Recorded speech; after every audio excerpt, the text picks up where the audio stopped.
It's my pleasure to welcome you here to the Clark Howard Show, where our mission is to serve you with advice and information that empowers you so you make better financial decisions in your life. It's Friday, and it means you're going to empower me with your information about where you feel I missed the boat or where I messed up.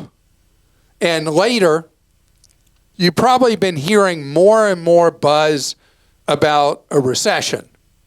So are we going to have a recession? I'll address that later. And how do you prepare yourself for the possibility? We're going to talk that through. But right now, it's time for me to go to school, the Clark Stink School. I never encouraged you to speak. You must think I'm pretty stupid. You should be ashamed of yourself. Well, maybe I'm wrong. Maybe I'm wrong. Maybe you're right, pal.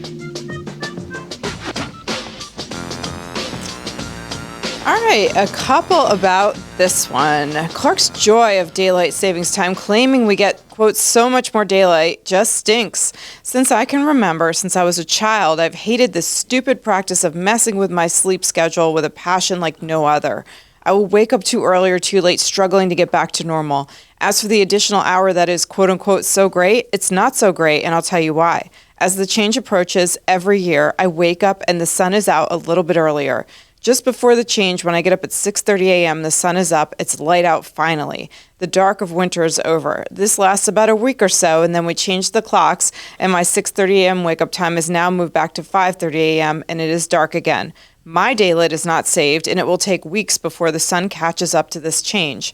I'm again waking up in the dark. There's no reason to do this. There never really was. This stupidity should be abolished forever. Still love the show, though. Thanks for all you and your team do. Pete, and also Glenn in the UK, my friend who hates this as much as I do, even though his is on a different schedule for the change. And then one other one, the only thing that smells worse than you is our local mushroom farm. Seriously, your statements championing daylight savings time are truly putrid.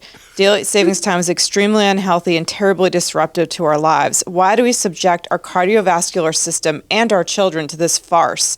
It does not save energy, as claimed by many people. It means nothing to farmers, as claimed by the unfamiliar. I grew up in a farm community. Farmers do what needs to be done without regard to what the clock says. It does not give anyone, quote unquote, an extra hour of daylight, as you claimed on your program. The day will have the same number of hours in daylight, whether that community is on daylight saving time or not. The dirty secret is this. The government wants people to spend, not save money. This fuels our consumer and debt-driven economy, which in turn fills the tax coffers. People tend to spend more money during daylight hours. The government uses daylight savings time to trick people into parting with their hard-earned dollars. Phil, passion about this. Oh, I mean, always. And, you know, you go back to what went on in Indiana, where Indiana had fights community by community about what time their clocks would be set. And it was really, really bad, ugly.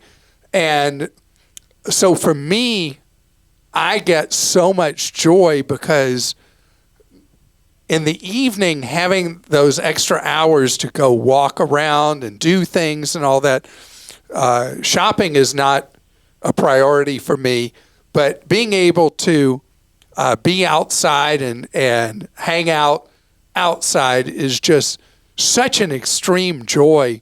But I don't know how many issues in the United States are as polarizing as how people feel about daylight time.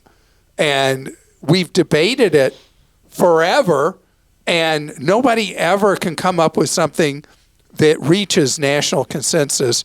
So who knows what's going to happen. The most recent thing I saw is that we just go on the equivalent of daylight saving time all year long, which would be very potentially dangerous for a lot of school kids who'd be in the dark for so much of the year waiting at the school bus stop. So I don't have a perfect answer. I can just tell you that just as for each of you, it's an abomination that we do daylight saving time. For me, I mean, I just am joyous when it happens. And this is why this is such a divisive issue. Where are you on this? Do you not want to say anything? So no, I don't care. Whatever. Christa People can throw hate my way.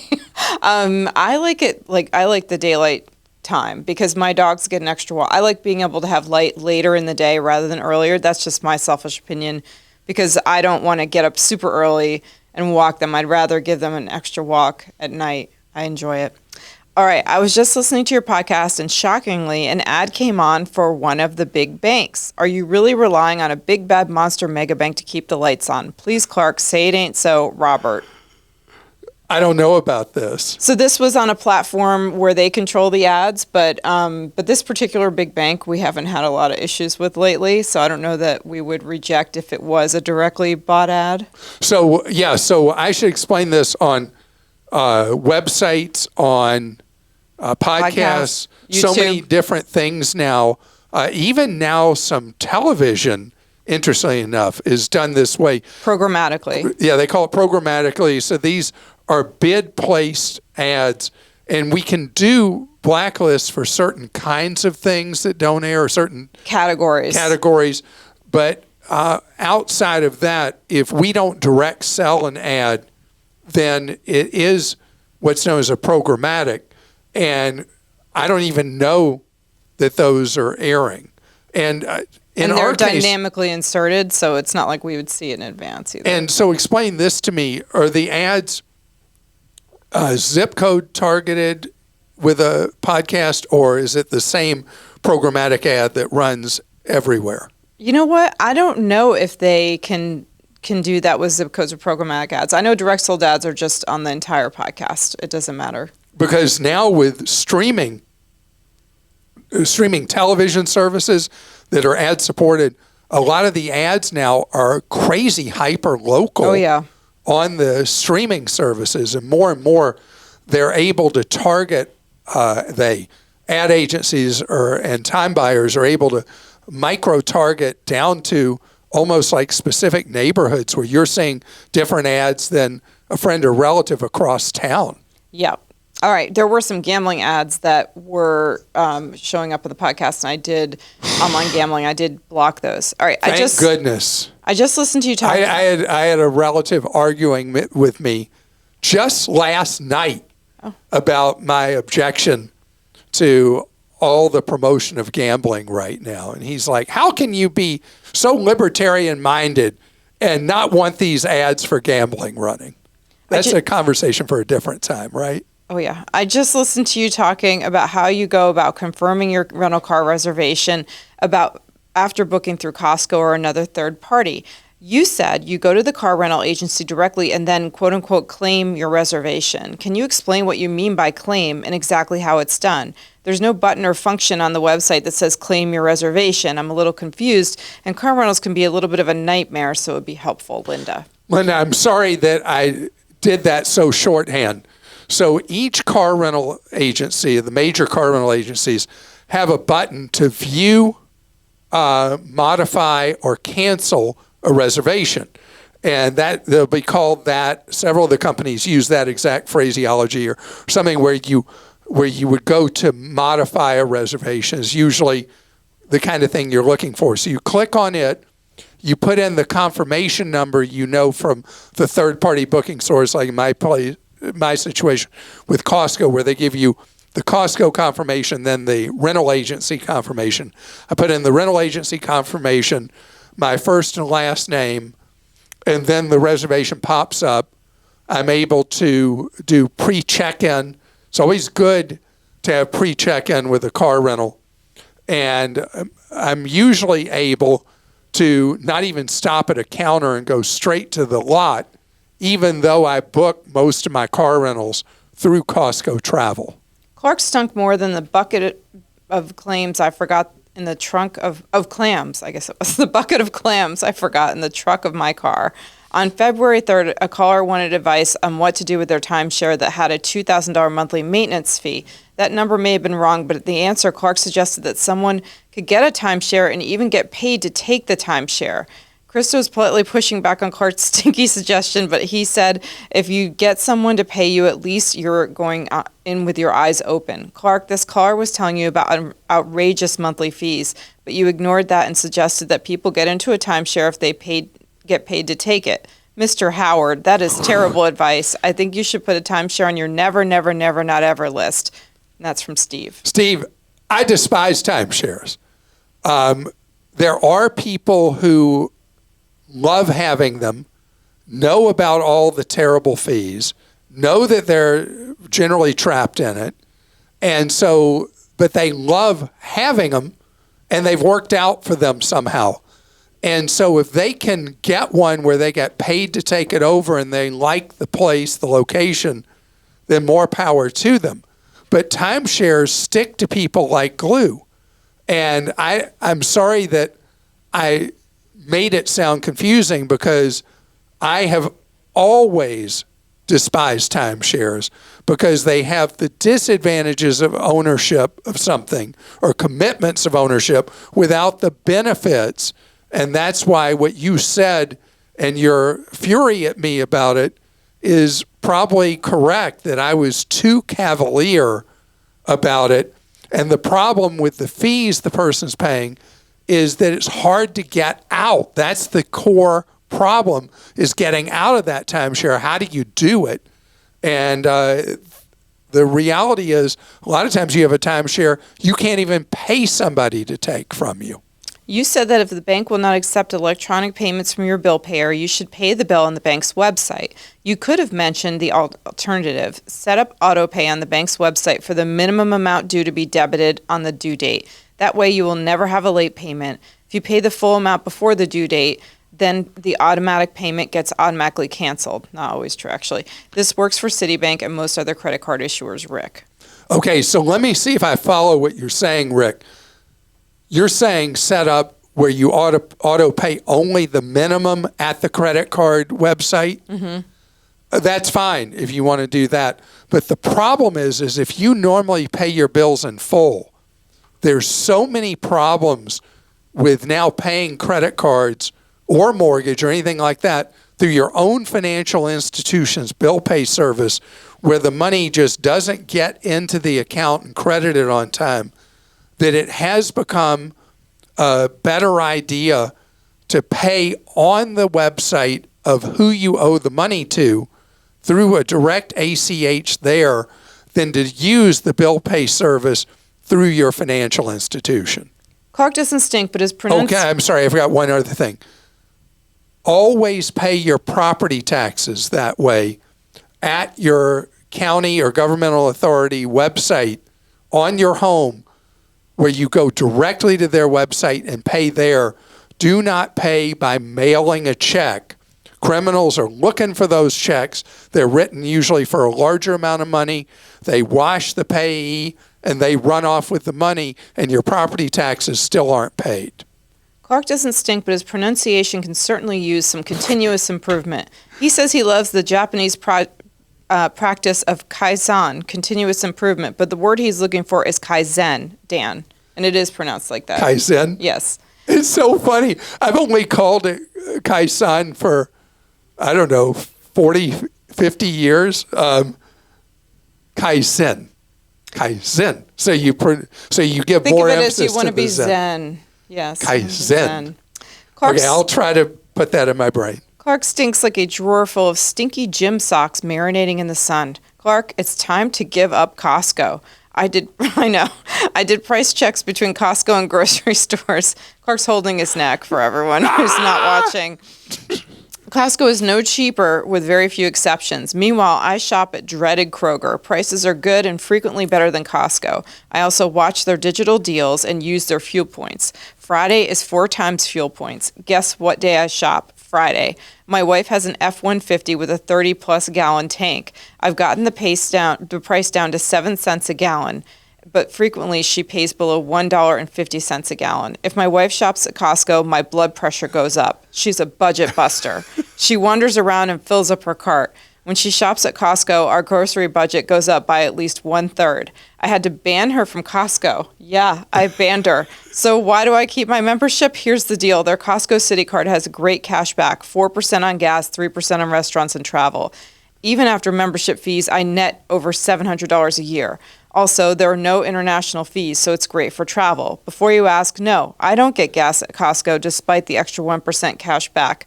Costco, the gas is a mess. It takes forever because the lines are horrible. And once you're in line, there is no way out, no escape. Thanks for everything else you do, but drop the Costco obsession, Dave. So, Dave, I am also a Kroger shopper. I use the Kroger digital coupons because Kroger's a high-low retailer. So, you know my obsession with Coke Zero and Pepsi Zero. So Kroger puts them on sale a lot, and they're much, much cheaper there than they are at Costco.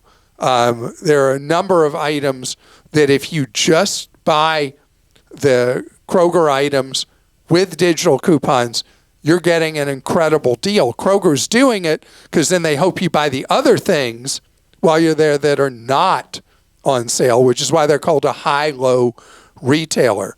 So I love Costco. Their markups are so low, lowest in retail. And it is true. Look how big the shopping carts are. I mean, those are oversized shopping carts.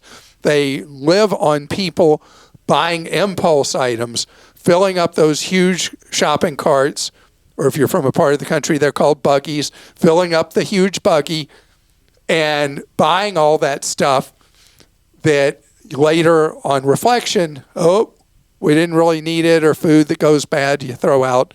I got it. But the pricing at Costco is just phenomenal. So I defended Costco. But you know what's funny is because recently I talked about how Sam's has higher customer satisfaction scores than Costco. I've had so many people come up to me and say, how could you say that? How could you betray Costco? The reality is retail, what makes it great is it's so competitive. And people are always trying to improve in retail because if they don't and they don't adapt, they fail to survive. And so Costco, I'm looking at you. When are you going to come up with electronic checkout like Sam's uses, where you just automatically check out and walk out the door? Challenge is now in your court. Coming up ahead. Oh, and by the way, thank you for all your Clark Stinks. They're so varied every week. I love it because like any human being, I develop my narrow blinders, and having someone share with me things that are perspectives that I have ignored or didn't see or just looked right past is so helpful to me and to the advice I give moving forward. Coming up ahead, I want to talk about the possible recession in the United States coming and what you need to know about that.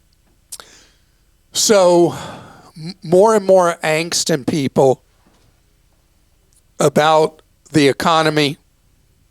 Interesting thing in the Wall Street Journal recently was a survey showing that the angst about the economy is striking all income levels.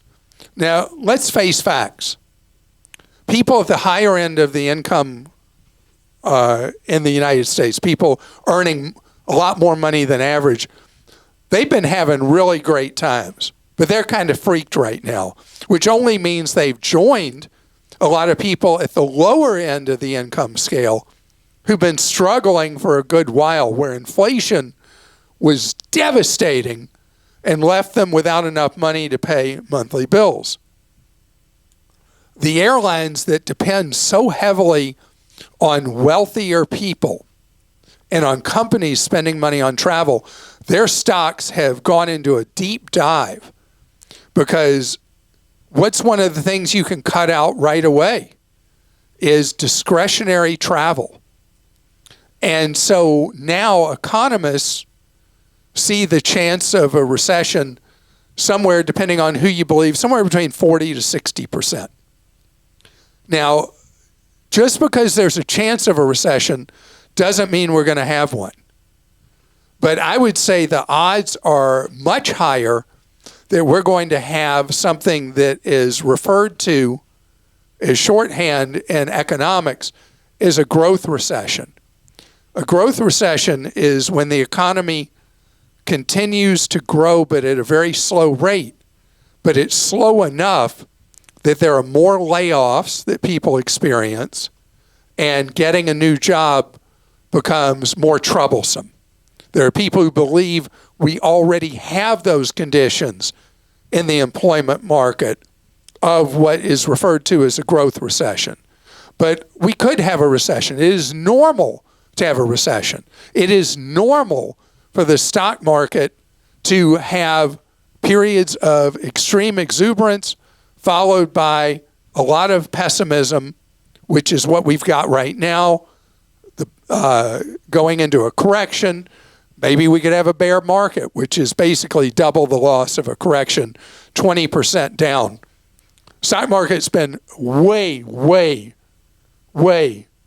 high priced. You look at the value of shares versus the earnings that companies have, and the values are out of hand. So they were priced for true perfection. And right now, things are like, well, yeah, things don't look as great. So those stock values that were in the stratosphere come more back towards earth. So, yeah, it's going to be a tougher time. Are we going to have anything brutal like the Great Recession or anything like that? Not likely. The only X factor is what tariffs could do to our economy and other economies around the world. And historically, tariffs have been really ugly for economies, both the economy placing them and the countries they're placed on. Because you know who pays for tariffs? We do, you and I as consumers. So they're a drag on economic growth. So this could be tougher times up ahead, but I don't see a disaster up ahead. But in your own life, you could already feel like you're moving into a danger zone or are in one. So what are the things I want you to think about? I want you to think long and hard about big purchases, discretionary spending, spending money on want-tos instead of have-tos. Now, there are those of us at the lower end of the income scale that are rolling their eyes because you're only able to struggle through paying for the have-tos. But a big chunk of the population, have-tos you're able to handle, so there's a lot of want-tos. This is a time that you need to repair your personal balance sheet. If you're running credit card balances, personal loans, have a home equity line of credit outstanding with money owed on it, this is when you repair those things. You pay down debt. You pay debt off. You be prepared for a rainy day. If the rainy day doesn't come, then great. You've improved your personal finances in a big way. And it means that you've lowered anxiety in your life. But let's say you're living a high voltage life. You got a good paycheck, and you also have pretty significant expenses. And then out of nowhere, the boss says, hey, you got a minute? And you walk into a room and the HR person's there, and you know then you're curtains, you're gone. And you've been living that pretty highfalutin life. If you have already put the things in place of having secure finances, having a rainy day account, being prepared, because rainy days show up when you don't expect them. Think about a day when you're out there and it's just beautiful. And I think about this happens at the beach. There'll be people on the beach. And then out of nowhere, a storm rolls in and people are running from the beach, getting drenched. That happens in life too. But right now, the economy is sending you clear signals. This is a time for you to be prepared. Be a scout. Be prepared for what could come. And then you'll be rewarded either way. You don't hit hard times or you do, you'll be prepared. All right, we'll go to questions. This one came from Lisa in Pennsylvania. My 20-year-old daughter has invisible chronic illnesses that keep her in bed most of the time. That is so rough. I don't know does that mean something that's hard to diagnose? Like you don't see it from the outside, but she okay. has the chronic illnesses. Okay. And so she does one online class at a time, as college only lasted 5 days for her. She was violently ill starting the first night. She has made a decent income with 460,000 TikTok followers, but can't hold a regular job at this time. She knows it won't last forever. Most of her money has gone to comfort items and taxes, but she is a bit put away. I would like to see her start a Roth IRA, but would that be a problem if she eventually needs to be on disability? We hope she won't need that, but as we get closer to retirement, 59 right now, we worry about her future. She also has a hefty 529B that is barely touched with her low-cost community college classes. And I think they meant 529 plan, sorry. Yeah. Any advice? Okay, first of all, Lisa, I feel terrible for your daughter. That's so rough. I mean, that is a rough way to spend your 20s, is not being able to be out enjoying life, being with friends, all that. That is just really, really hard. I'm also impressed with, in spite of the pain, being bedridden so much of the time, that she's been able to build as an entrepreneur her own business on TikTok with nearly 500,000 people following what she's got to say. That's really impressive. So having money in a Roth, and then if later ending up on disability, Roth money is generally looked at as a protected asset. But we don't know that's going to be true in the future with the changes that may come to federal disability programs through Social Security. And so I don't want to say flat out, yeah, this is a great idea. You put money in the Roth, it'll be protected, and everything will be great.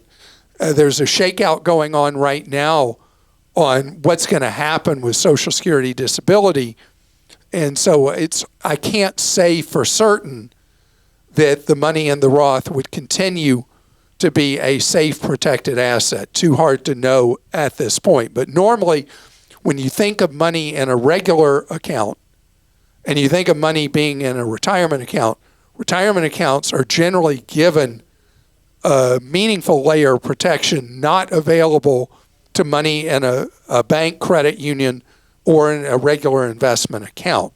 So I think you have to make the best decision you can at the time, and it's always a good decision to have money saved for the future, and the Roth is a great way to do it. Someone who has a 401k, that money is generally not accessible from a variety of things, even including a lawsuit or things like that.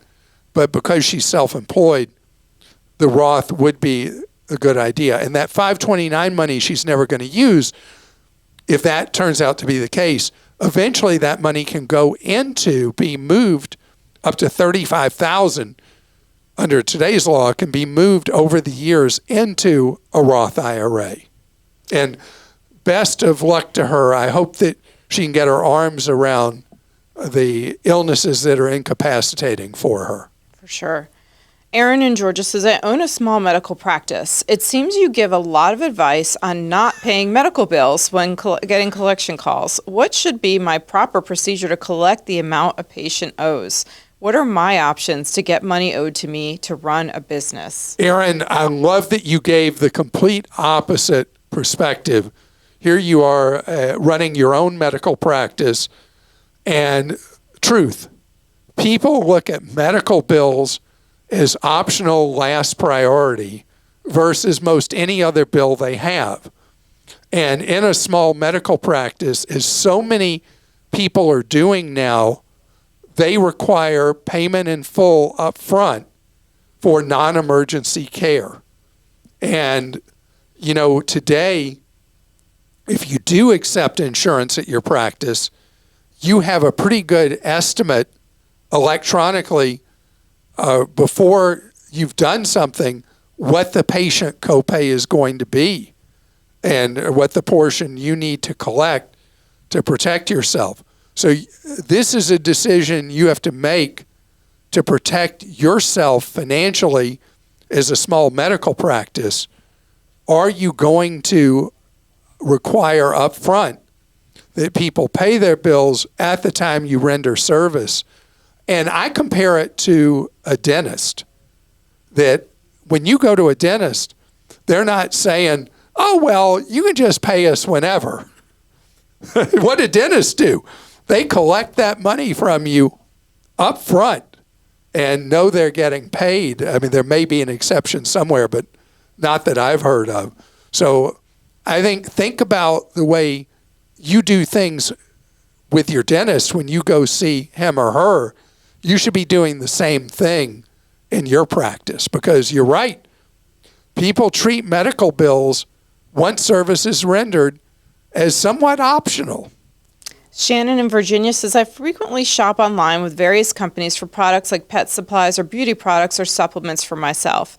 I've noticed as I'm checking out, sometimes there's an optional charge for quote-unquote shipping protection that is usually within the $5 to $10 range. It usually says recommended beside it. Is this shipping charge something that is a good idea, or is it just a way for the company to get more money? So It's Shannon, usually opted in too. yeah, this is exactly the mirror image of what we were just talking about with the small medical practice.